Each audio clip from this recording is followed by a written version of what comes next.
பண்டிட் ஜவஹர்லால் நேரு அவர்களுக்கு பிறகு மூன்றாவது முறையாக தொடர்ந்து பதவி ஏற்கக்கூடிய ஒரு அற்புதமான விஷயத்தை நம்முடைய பாரத பிரதமர் நரேந்திர மோடி அவர்கள் செய்து காட்டியிருக்கின்றார்.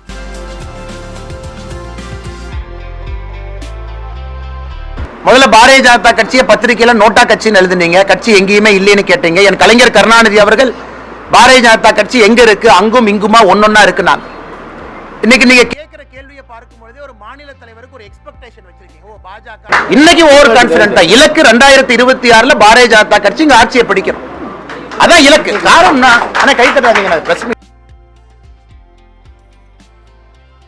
எங்க அப்பா கருணாநிதியா இருந்தா நானும் ஜெயிச்சிருப்பேன். ஆனா எங்க அப்பா குப்புசாமி எனக்கு என்ன சொல்லி கொடுத்தானே கை தட்டாதீங்க.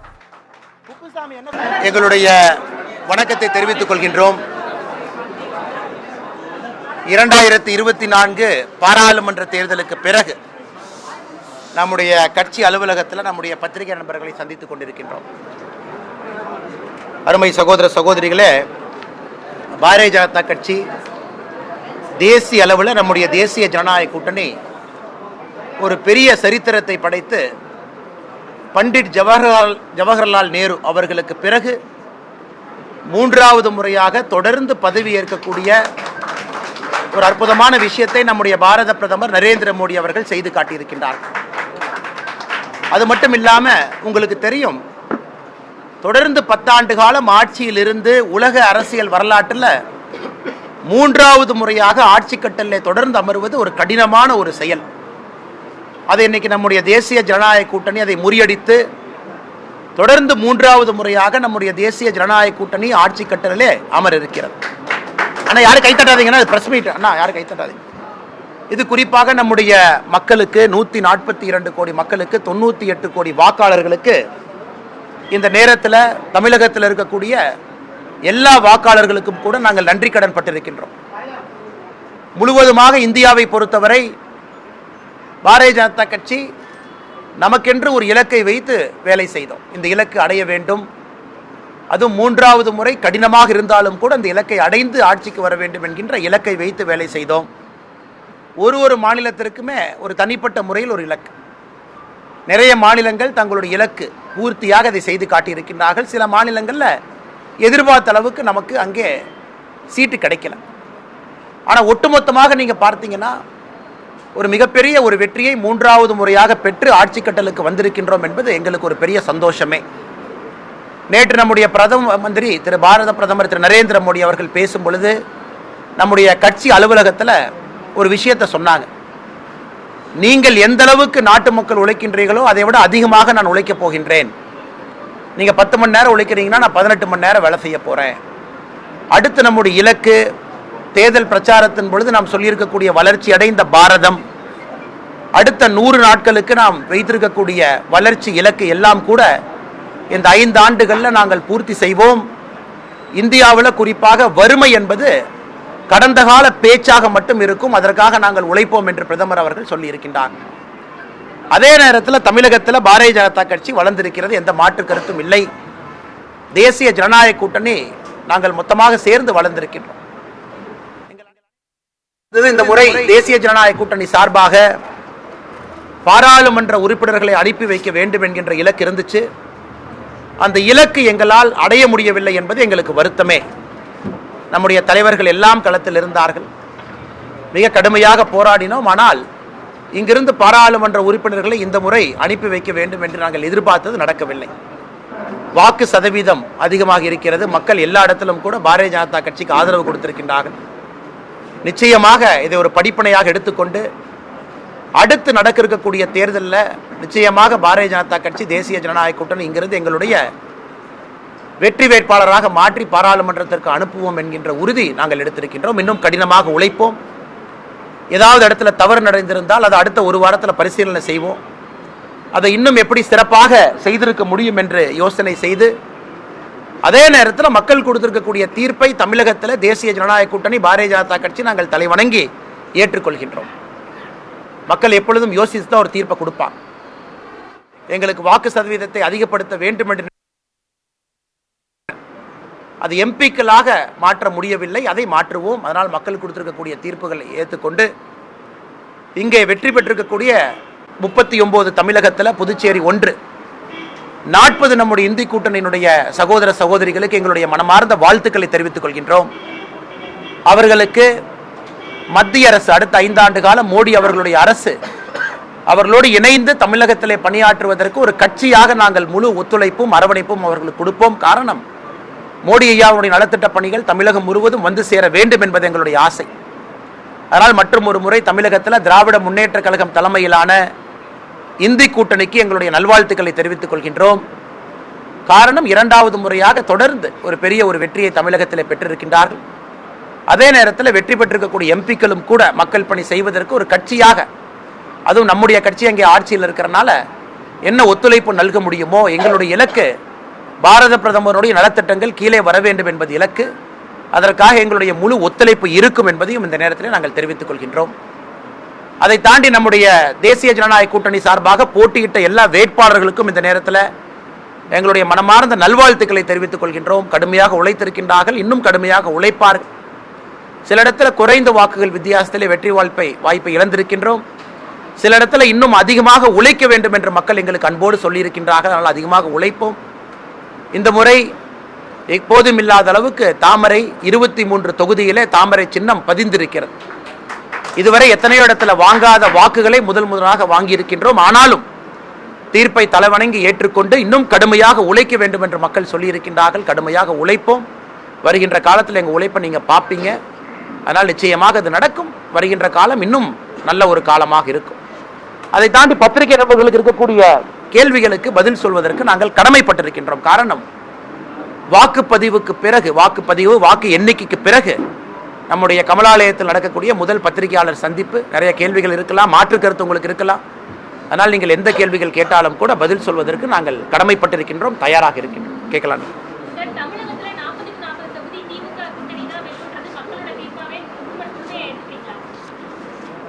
மக்களுடைய தீர்ப்புங்க இது. ஏன்னா ஒரு ஜனநாயகத்தில் மக்களுடைய தீர்ப்பை எப்பொழுதும் தலைவணங்கி ஏற்றுக்கொள்ள வேண்டும். ஏன்னா மக்கள் ஒரு செய்தி சொல்லியிருக்கிறாங்க, ஒரு காரணத்திற்காக அந்த செய்தி சொல்லியிருக்கிறாங்க. அதுவும் எல்லா இடத்திலும் கூட இந்தி கூட்டணி இங்கே வெற்றி பெற்றிருக்கிறாங்க. ஸோ மக்கள் இந்த முறை தீர்ப்பை எப்பொழுதுமே கலந்து கொடுப்பாங்க. அவர்கள் அடுத்து எந்த கட்சி வேணும் அப்படிங்கிறத இந்த தீர்ப்பில் சொல்லியிருக்கிறாங்க. அடுத்து எந்த கட்சியை விரும்புகிறாங்க அப்படிங்கிறத தீர்ப்பில் சொல்கிறாங்க.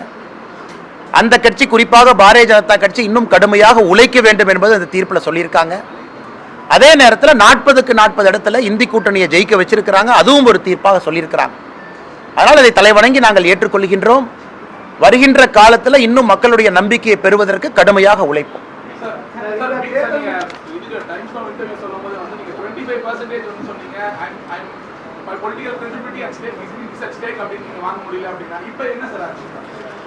அண்ணா, எங்களுடைய இலக்கு பாரதிய ஜனதா கட்சியை பொறுத்தவரை 20% கிட்டத்தட்ட வரணும்.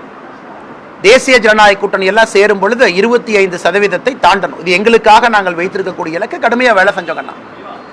ஆனால் தமிழகத்தில்னா ஒரு விஷயத்தை நான் பெருமையாக அங்கே பதிவு செய்ய விரும்புகிறேங்கண்ணா. நமக்கு இருக்கக்கூடிய அரசியல் வேறுபாடுகளை தாண்டி, உதாரணத்திற்கு கோயம்புத்தூரில் ஒரு வேட்பாளராக நான் வாங்கியிருக்கக்கூடிய 4,50,000 வாக்குகளும் பணம் கொடுக்காமல் பெற்றிருக்கக்கூடிய வாக்குகள். ஆனால் யாரும் கைத்தட்டாது. அதே போல நம்முடைய வேட்பாளர்கள் கடுமையாக உழைச்சிருக்கிறாங்க. அதுக்கு ஜெயிச்சவங்க நான் குறை சொல்லிங்கண்ணா. எங்களுடைய பணி இன்னும் கடுமையான பணி அப்படிங்கிறத நாங்கள் புரிஞ்சுக்கிட்டோம். இன்னும் மக்களை போய் சந்திக்கணும்.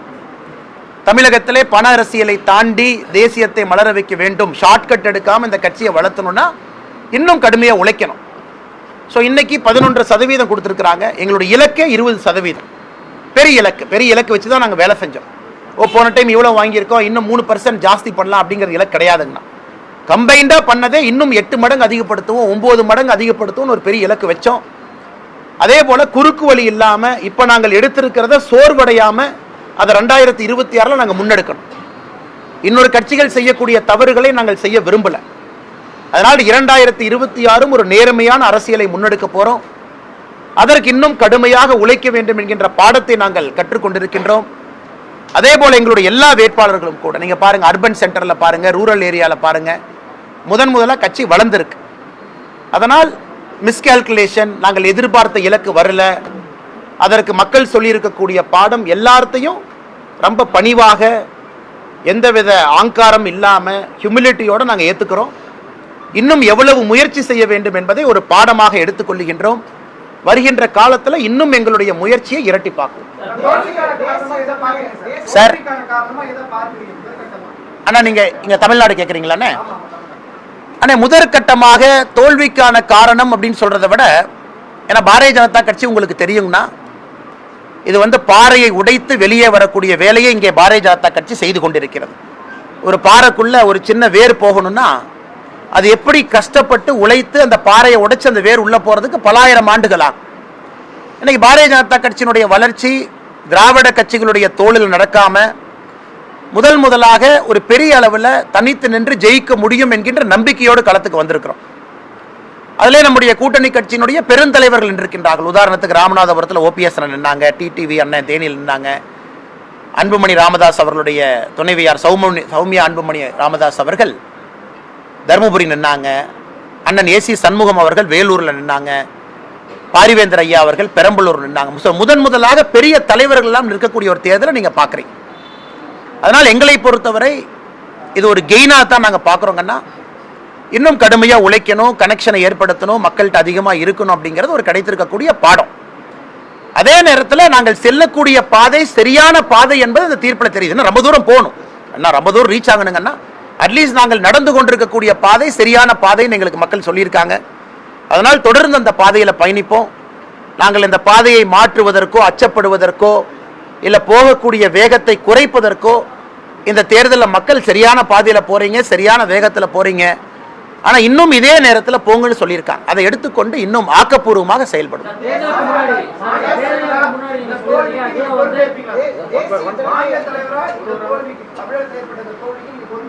ஆனால் இதை தோல்வி அப்படின்னு நாங்கள் பார்க்கலீங்கன்னா, இதை தோல்வின்னு எப்படி நீங்கள் பார்ப்பீங்க? ஏன்னா உங்களுடைய எதிர்பார்ப்புகள் எங்களுடைய உழைப்பை பார்த்து பத்திரிகை நண்பர்கள் இந்த கேள்வியை பார்க்கும் பொழுதே உங்களுடைய எதிர்பார்ப்பும் அதிகமாக இருக்கு. முதல்ல பாரதிய ஜனதா கட்சியை பத்திரிகையில நோட்டா கட்சின்னு எழுதுனீங்க, கட்சி எங்கேயுமே இல்லைன்னு கேட்டீங்க. என் கலைஞர் கருணாநிதி அவர்கள் பாரதிய ஜனதா கட்சி எங்க இருக்கு, அங்கும் இங்குமா ஒன்னொன்னா இருக்குனாங்க. இன்னைக்கு நீங்க கேட்கிற கேள்வியை பார்க்கும் பொழுதே ஒரு மாநில தலைவருக்கு ஒரு எக்ஸ்பெக்டேஷன் வச்சிருக்கீங்க. ஓ பாஜகனா 10 சீட்டு ஜெயிக்கணும், ஓ பாஜகனா 25% வாக்கு வங்கி கிடைக்கணும் அப்படிங்கறத உங்க கேள்வியினுடைய உட்பொருள். அதான் நீங்க எக்ஸ்பெக்டேஷன். அதனால அந்த அளவுக்கு நாங்க எக்ஸ்பெக்டேஷன் உயர்த்தி இருக்கோம் இல்லைன்னு நாங்க சொல்லிங்கன்னா. அதனால் எங்களை பொறுத்தவரை வாக்கு வங்கி அதிகமாக இருப்பது ஒரு விதத்தில் வெற்றி. அதே நேரத்தில் உதாரணத்துக்கு கோயம்புத்தூர் எடுத்துங்க, மாநில தலைவராக போட்டியிட்டது. இதுவரை சரித்திரத்தில் வாங்காத ஓட்டு கோயம்புத்தூர்ல வாங்கியிருக்கோம். கோயம்புத்தூர்ல அதிமுகவை பொறுத்தவரை டெபாசிட் ஜஸ்ட் வாங்கியிருக்காங்க. 16.6% டெபாசிட், 17% வாங்கி டெபாசிட் ரீடைன் பண்ணியிருக்காங்க. கோயம்புத்தூர்ல 10க்கு 9 எம்எல்ஏ அதிமுக இருக்கிறாங்க. அதிமுகவினுடைய கோட்டை கோவைன்னு உங்களுக்கு தெரியும். இதையெல்லாம் நாங்கள் சாதனையா பார்க்கிறோம். இதெல்லாம் எங்களுடைய சாதனை. அதே நேரத்தில் ஏற்கனவே சொல்லது போல நேர்மையான ஒரு வழியில நடக்கணும்னு நினைக்கிறோம். அதற்கு ஷார்ட் டேர்ம்ல ரிசல்ட் இல்லைன்னா கூட எங்களை மாற்றிக்கொள்ளாமல் அந்த பாதையில பயணிக்கணும்னு நினைக்கிறோம். இதையெல்லாம் வெற்றியா தான் பார்க்கிறோம். வாங்கியிருக்கக்கூடிய வாக்குகள் ஒரு வெற்றி தான். 3 முனை போட்டி தமிழகத்தில் முதல் முறையாக பல இடத்துல நடத்தி இருப்பது வெற்றி தான். பெரிய கட்சிகளுடைய வாக்கு சதவீதத்தை கீழே கொண்டு வந்திருக்கோம், அது வெற்றி தான். அதனால் வருகின்ற காலத்தில் இன்னும் கடுமையாக உழைப்போம். அதே நேரத்தில் அண்ணா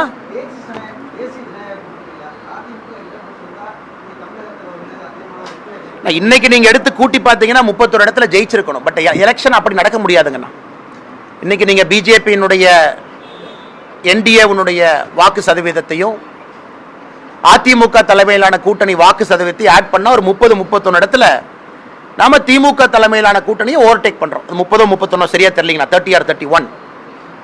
பட் அது வந்து ஒரு பேச்சு அமையாது. காரணம், மக்கள் வாக்களிக்கும் பொழுது ஒரு கூட்டணியும் பார்த்து வாக்களிக்கிறாங்க. ஏன்னா நம்ம தேர்தலுக்கு முன்பே மக்களுக்கு 3 ஆப்ஷன் தமிழ்நாட்டில் இருந்துச்சு. இவங்களுக்கு யார் ஓட்டு போடுறீங்க, இவங்களுக்கு யார் ஓட்டு போடுறீங்க, இவங்களுக்கு யார் ஓட்டு போடுறீங்க. ஸோ வாக்கு செலுத்திய பிறகு நம்ம 2 பேரும் சேர்ந்திருந்தா எப்படி இருக்கும், அவங்க சேர்ந்திருந்தா எப்படி இருக்கும் அப்படிங்கிற கேள்வி ஒரு யூகத்தின் அடிப்படையிலான கேள்வி. ஆனால் மக்களை பொறுத்த வரைக்கும் ஒரு கூட்டணியும் பார்த்து தான் அவங்க ஓட்டு போட்டாங்க. ஆனால் இன்னைக்கு சேர்ந்திருந்தால் 30-31 ஜெயிச்சிருக்கலாம் அப்படிங்கிறத தாண்டி இருவரும் ஏதோ ஒரு காரணத்திற்காக சேரவில்லை என்பதுதான் உண்மை. அதுதான் மக்கள் மன்றத்தில் இருந்துச்சு. மக்கள் அதெல்லாம் பார்த்து தான் இண்டிவிஜுவலாக ஓட்டு போட்டாங்க.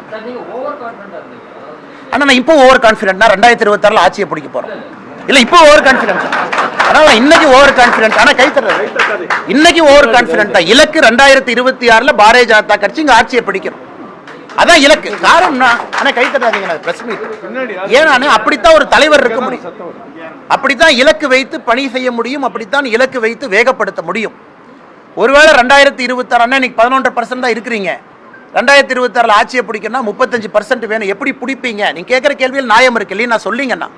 ஆனா எங்களுடைய இலக்கு அது உங்களுக்கு ஓவர் கான்பிடென்ட்டா தெரிஞ்சதுன்னா உங்களுடைய சொந்த கருத்தாகத்தான் பாக்குறாங்கன்னா.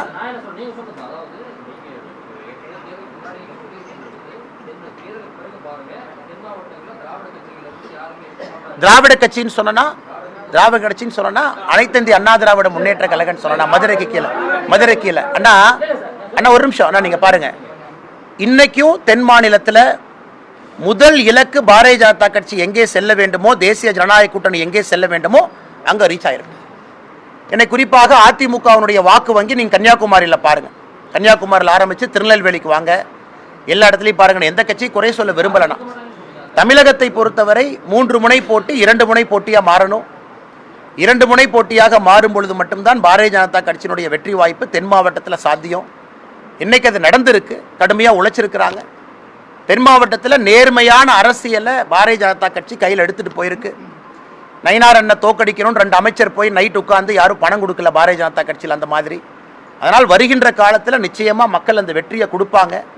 நாங்கள் செல்லக்கூடிய பாதையில் ஒழுக்கமாக இதே மாதிரி அரசியலை செய்து கொண்டு செல்லணும் என்பதுதான் மக்கள் சொல்லியிருக்கக்கூடிய செய்திங்கண்ணா.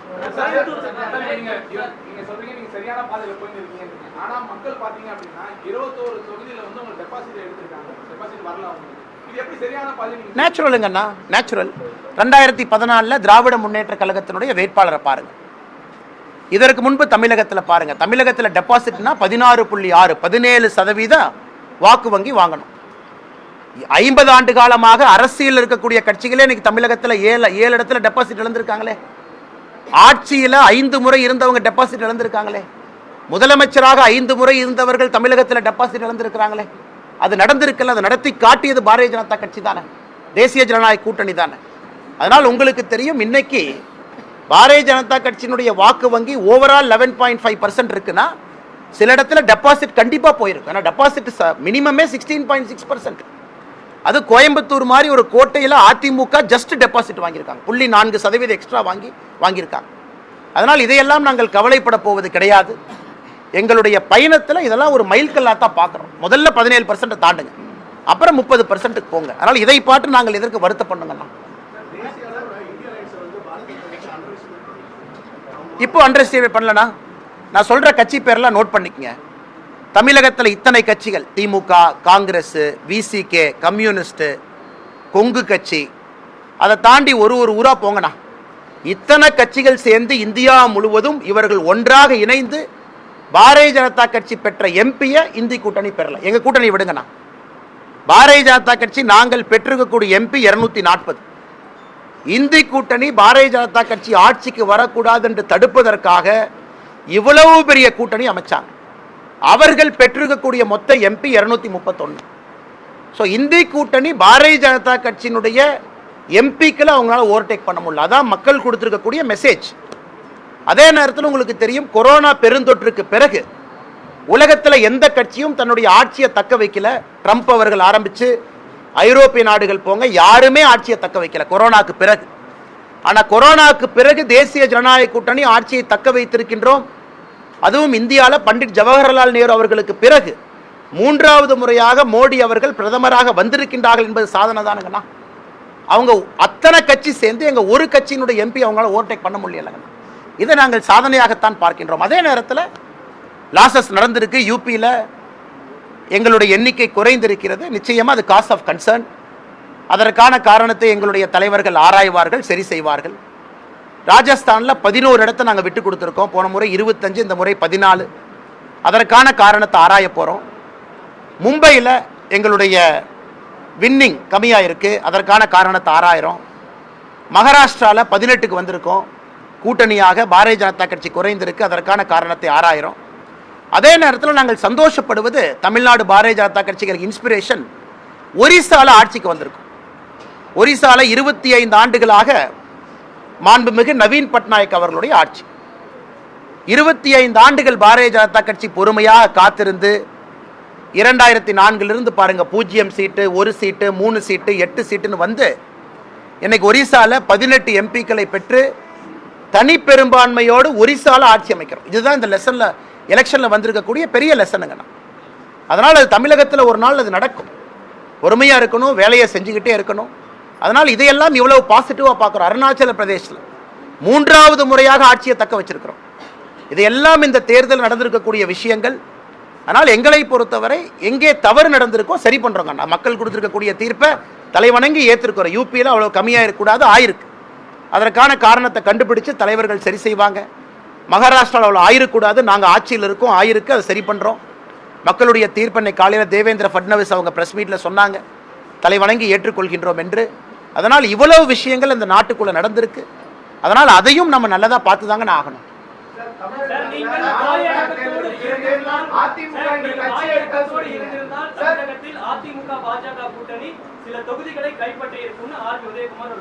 அட்லீஸ்ட் இப்ப சொல்றாங்கல்லங்கண்ணா, இதுக்கு முன்னாடி என்ன சொன்னாங்க? நோட்டா கட்சி என்ன அவங்க தானே சொன்னாங்க.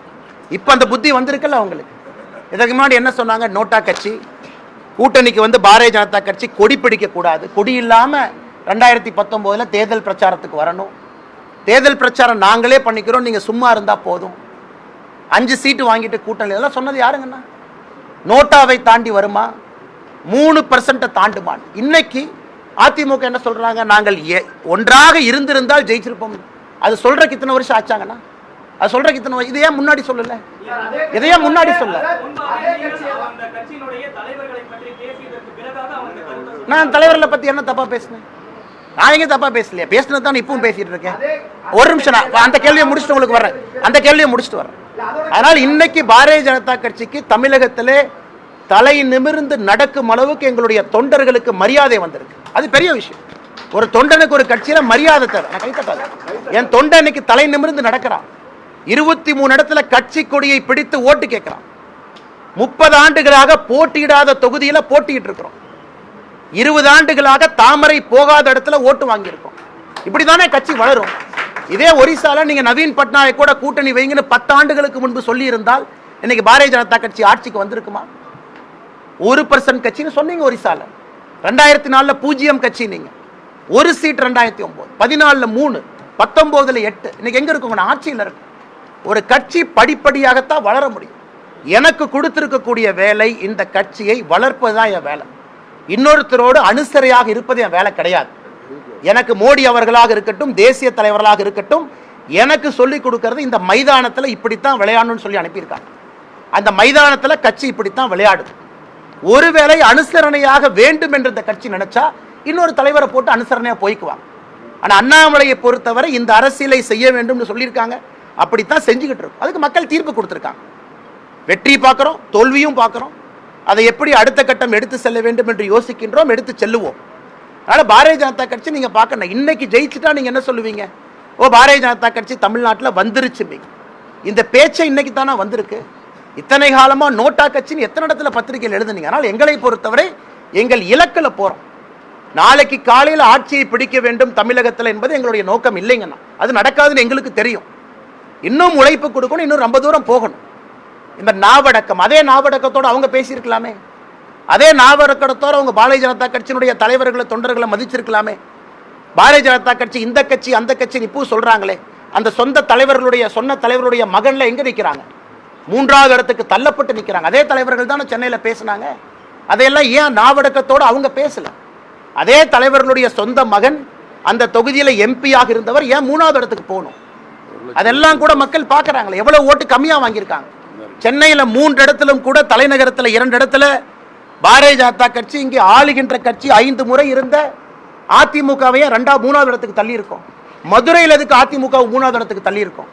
திருநெல்வேலி சவுத்துல பாருங்க, கன்னியாகுமரியில் அவங்களுடைய வாக்கு என்ன? அதனால இந்த தலைவர்கள் நாவடக்கத்தோடு பேசாததற்கு மக்கள் கொடுத்த, அதிமுக கொடுத்த பரிசு தான் இது. இவங்க நாவடக்கத்தோடு பேசியிருக்கணும்ல.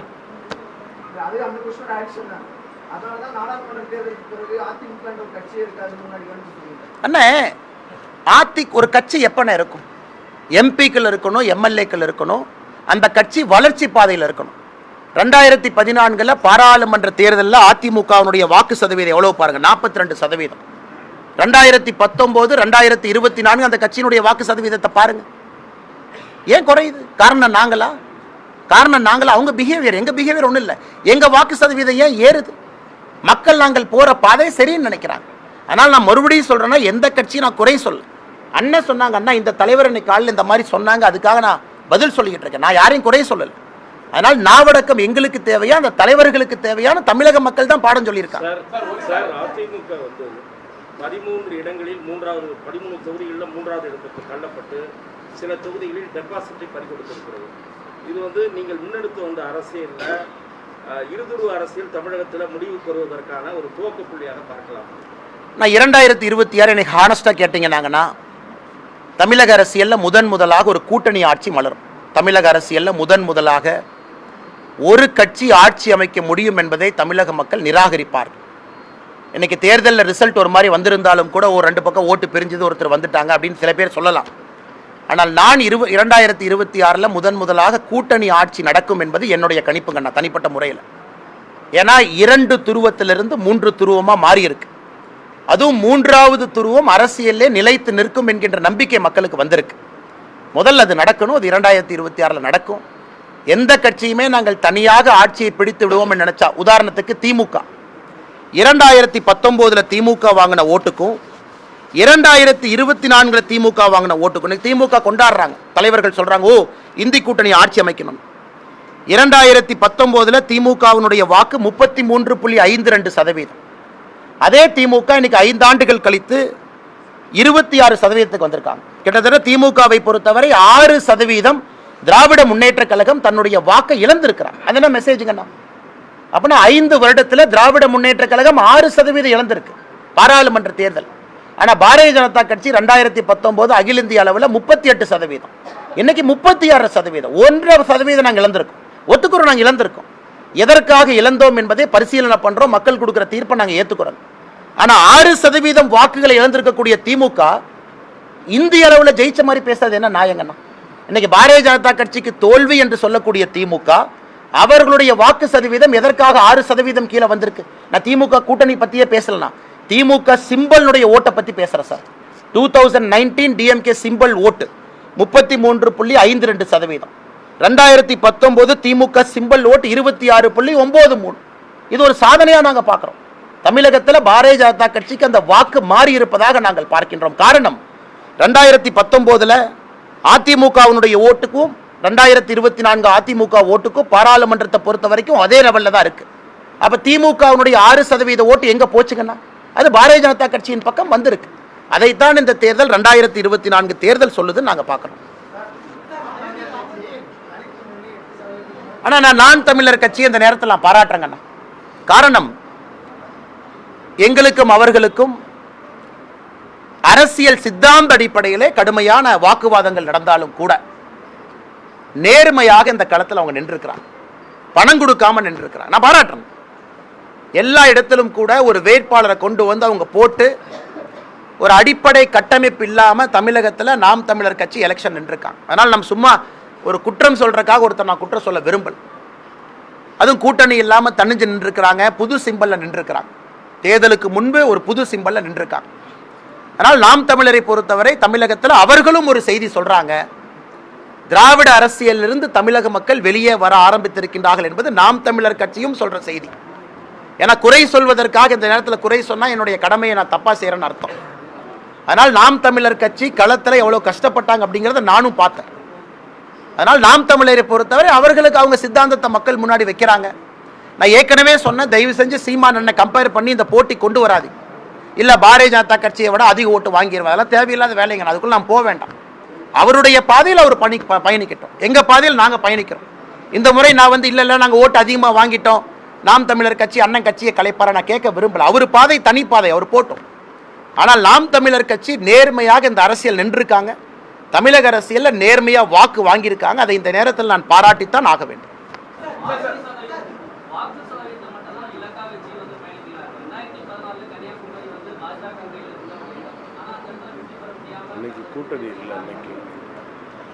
ஆனா 2014 பொறுத்தவரை சாருக்கு தெரியும், உங்களுக்கு தெரியாது இல்ல, காங்கிரஸ் தனிச்சிருந்தாங்க. கன்னியாகுமரியில் காங்கிரஸ் தனிச்சிருந்தா என்ன இருக்குன்னு உங்களுக்கு தெரியும். திமுக தனிச்சிருந்தாங்க, அதிமுக தனிச்சிருந்தாங்க. ஸோ கன்னியாகுமரி பற்றி தெரிஞ்ச நண்பர்களுக்கு காங்கிரஸும் திமுகவும் தனித்திருந்தால், அதிமுகவும் தனிச்சிருந்தா கன்னியாகுமரி என்னாவும் உங்களுக்கு தெரியும், எனக்கு தெரியும். 2014 பொறுத்தவரை அது கன்னியாகுமரியில் 4 முனை போட்டியாக இருந்துச்சு. ஆனால் 2024 களம் வேறு.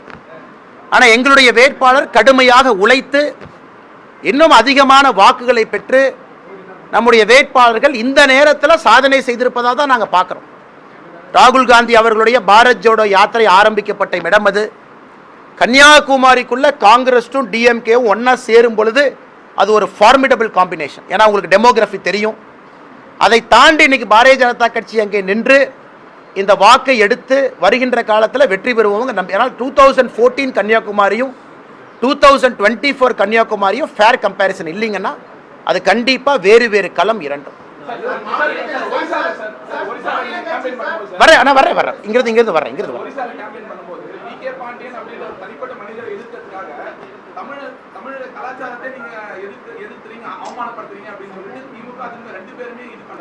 அண்ணா, தமிழகத்தினுடைய கலாச்சாரத்தை எங்கேயும் யாரும் அவமதிக்கவில்லை. இன்ஃபேக்ட் பார்த்தீங்கன்னா தமிழகத்தினுடைய கலாச்சாரத்தை நாம போடுறோம். சரி விட்டுருங்க, நான் அந்த தமிழ்நாடு இந்த பஞ்சாயத்தை விட்டுருவேன். ஒரிசால நவீன் பட்நாயக் அவர்களை தோற்கடிக்க முடியும் யாராச்சும் இதுவரை நம்பியிருக்காங்களா? நானுமே நம்பல, ஒரு 2 ஆண்டு 3 ஆண்டுகளுக்கு முன்பு.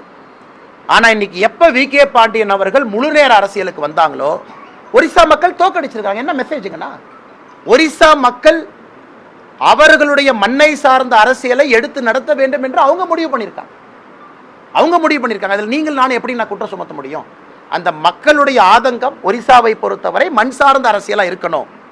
So VK. பாண்டியன் அவர்கள் எப்போ அரசியலுக்குள்ள பிஜு ஜனதா தள் கட்சியில நம்பர் 2ஆக அறிமுகப்படுத்தப்பட்டாரோ அதன் பிறகு 25 ஆண்டுகளுக்கு பின்பு பெரிய தோல்விங்கண்ணா, பெரிய தோல்வி.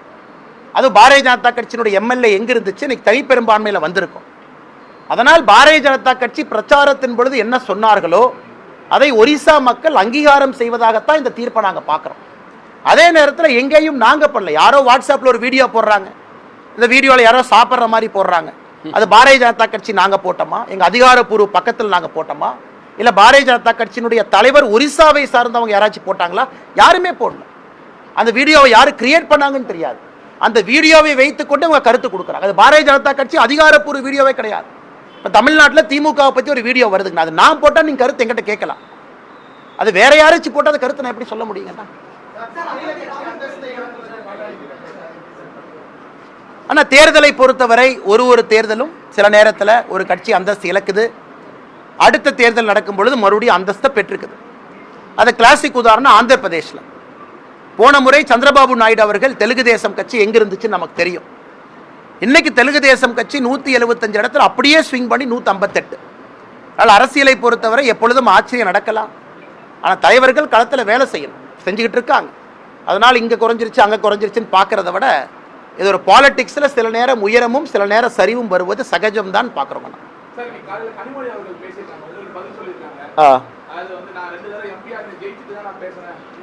எங்க அப்பா அரசியல் இல்லைன்னா, எங்க அப்பா பேர் குப்புசாமிங்கண்ணா, விவசாயம் பண்றாரு.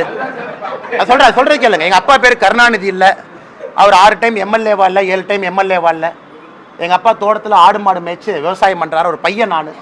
அதனால நான் ஜெயிக்கிற கொஞ்சம் நேரம் ஆகுங்க. படிப்படியா ஒரு படியா ஏறித்தான் ஜெயிக்க முடியும். எங்க அப்பா கருணாநிதியா இருந்தா நானும் ஜெயிச்சிருப்பேன். ஆனா எங்க அப்பா குப்புசாமி எனக்கு என்ன சொல்லி கொடுத்த கைத்தடாது. குப்புசாமி என்ன சொல்லி கொடுத்துருக்காருன்னா, தம்பி மெதுவா போ, நியாயமா போ, நேர்மையா போ, நீ ஒரு நாள் ஜெயிப்பேன்னு தான் குப்புசாமி எனக்கு சொல்லி கொடுத்துருக்காரு. கனிமொழி அக்கா சொல்லியிருக்காரு, அண்ணாமலை அவர்கள் மாநில தலைவர் பொறுப்பிலிருந்து விலக வேண்டும்னு. ஒருவேளை கனிமொழி அக்கா பிஜேபிக்கு வர மாதிரி இருந்தா பரிசீலனை பண்றேன்.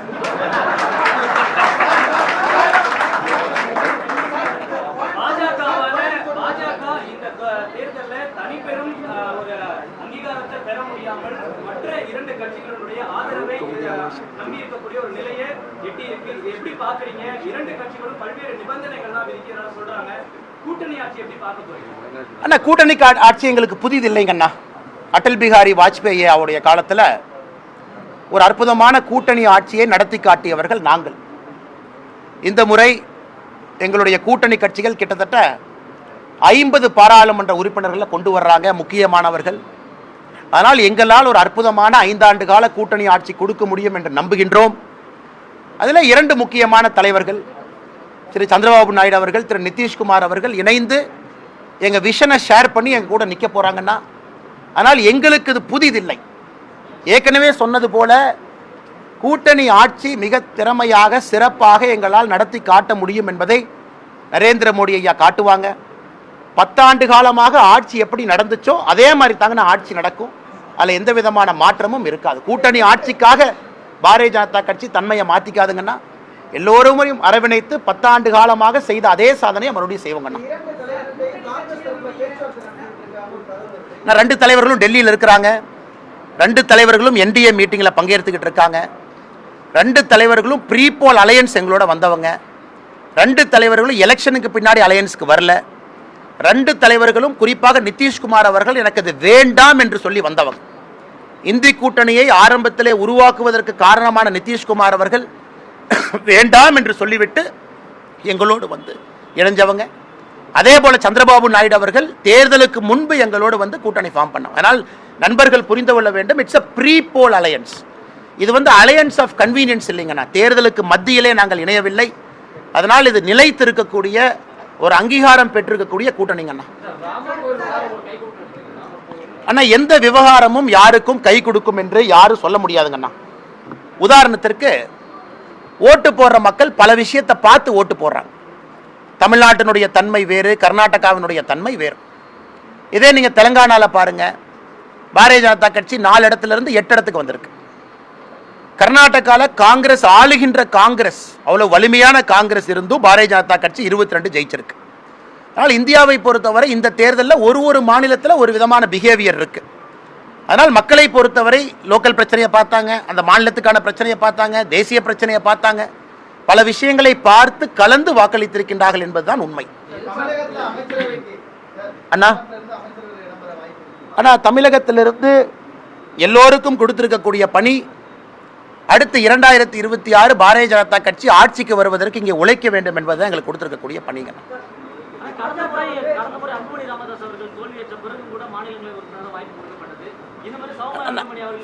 இப்ப அன்புமணி ராமதாஸ் அவர்கள் மாநிலங்களவை உறுப்பினராக தான் இருக்கிறாங்க.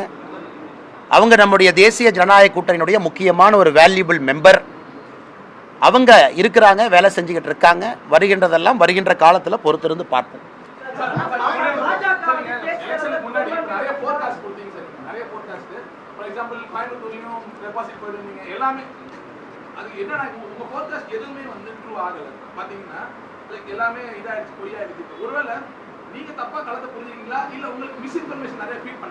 யாரு மிஸ்இன்ஃபர்மேஷன்ல ஃபீட் பண்ணலீங்கன்னா, 0.4% ஒருத்தர் டெபாசிட் வாங்கினாங்க. அது எப்படி மிஸ் இன்ஃபர்மேஷன் சொல்லலாம்? 16.6 வாங்கினா டெபாசிட் போயிடும். அந்த கட்சி 17 வாங்கிட்டாங்க. அது எப்படி தவறுனா? எப்படி இருந்தாலும் அந்த தன்மை நான் சொன்னது உண்மைதானே. சவுத்தில் நீங்க பாக்குறீங்க, அரசியல் மாற்றத்தை பாக்குறீங்க, உண்மைதானே. தமிழகத்தில் பாரதிய ஜனதா கட்சி வளர்ந்துருக்குன்னு சொன்னேன், நிறைய நண்பர்கள் வளரலீங்க, வளர்ந்துருக்கிறது உண்மைதானே. அதே நேரத்தில் இந்திய அளவில் நிறைய இடங்கள் வருவோம் என்று எதிர்பார்த்தோம், வரல. ஏன் வரல? பரிசீலனை பண்றோம். அப்ப நான் சொன்னதெல்லாம் நடந்தா நான் கடவுள் ஆயிடுவேன்? நான் கடவுள் இல்லை, சாதாரண மனிதன் தான். அதனால் வருகின்ற காலத்தில் இன்னும் சரியாக களத்தை பார்ப்போம். அதை ஏற்கனவே நண்பருக்கு சொன்னது போல, இப்போ உங்க எக்ஸ்பெக்டேஷனை இந்த அளவுக்கு வளர்ந்துருக்குன்னா நீங்களும் உள்ளூர ஒப்புக்கொள்ளுகின்றீர்கள், பாரதிய ஜனதா கட்சி வளர்ந்துருக்கு. ஆனால் எதிர்பார்த்த அளவுக்கு வருகின்ற காலத்தில் அந்த இடத்தை நாங்கள் அடைவோம். அண்ணா சத்தமா சொல்லுங்கண்ணா. அண்ணா, விளவங்கோடை பொறுத்தவரை குறிப்பாக நம்முடைய நந்தினி அவங்க இந்த முறை போட்டியிட்டாங்க. இதற்கு முன்பு அங்க இருக்கக்கூடிய சட்டமன்ற உறுப்பினர் அக்கா அவர்கள் ராஜினாமா குடித்த பிறகு நம்முடைய தேசிய தலைவர்கிட்ட ஒரு கருத்து வச்சாங்க. எனக்கு கன்னியாகுமரி சீட்டு வேண்டாம், நான் எதுவும் கேட்க போறதில்லை, விளவங்கோடு சீட்டு கேட்க போறதில்லை, இன்னும் கொஞ்ச நாள் இந்த பாரதிய ஜனதா கட்சியில் நான் தொண்டராக பணி செய்ய விரும்புகின்றேன் என்கின்ற கருத்தை நட்டாஜியோட இல்லத்தில் வச்சாங்க. நானும் கூட இருந்தேன். அதனால் என்னை எதுக்குமே நீங்க கன்சிடர் பண்ணாதீங்க, பாரதிய ஜனதா கட்சியினுடைய பெரும் தலைவர்கள், மிகப்பெரிய தலைவர்கள்லாம் இருக்கிறாங்க, பொன்னாரண்ணெல்லாம் இருக்கிறாங்க, அதனால் நான் கொஞ்ச நாளைக்கு பணி செய்கிறேன், என்னை கன்சிடர் பண்ணாதீங்கன்னு அவங்க கேட்டுக்கிட்டாங்க. இன்னைக்கு அவங்க தொண்டராக பணியாற்றுறாங்க. ஆனால் விளவங்கோட்டில் இன்னைக்கு பாரதிய ஜனதா கட்சி 2வது இடத்துக்கு வந்திருக்கோம், கடுமையாக போராடி வந்திருக்கோம். வெற்றி தோல்வி என்பதெல்லாம் சகஜன. ஒரு இடத்துல வெற்றி கிடைக்கும், ஒரு இடத்துல தோல்வி கிடைக்கும். குறிப்பாக கன்னியாகுமரி ட்ரெண்ட் உங்களுக்கு தெரியும். அதனால் எங்களுக்கு விஜயதாரணி அக்கா இருக்கிறாங்க, நிறைய தலைவர்கள் இருக்கிறாங்க, கடுமையாக உழைப்பான அடுத்த முறை நாங்கள் ஜெயிக்கிறோம். ஆனால் இந்த முறை வெற்றி பெற்றிருக்கக்கூடிய வெற்றி வேட்பாளருக்கு எங்கள் வாழ்த்துக்களையும் தெரிவிச்சுக்கிறோம். அண்ணா கொஞ்சம் சத்தமாக சொல்லுங்கண்ணே. அண்ணா இன்னைக்கு நம்ம 2026 பேசிட்டு இருக்கோண்ணே. மோடி ஐயா பதவி ஏற்கணும், அதுக்கு என்ன 2-3 நாள் பாக்கி இருக்கு. பதவி ஏற்று எங்களுடைய சாதனையை நீங்க பார்க்கணும். இதெல்லாம் நீங்க பார்ப்பீங்க. அதற்கான நேரமும் காலமும் வரும்பொழுது பேசுவாங்கண்ணே. இவர் கேட்கவே இல்லை, அவர் கொடுப்பேன் என்ன சும்மா இருக்கா கேட்கவே இல்லை.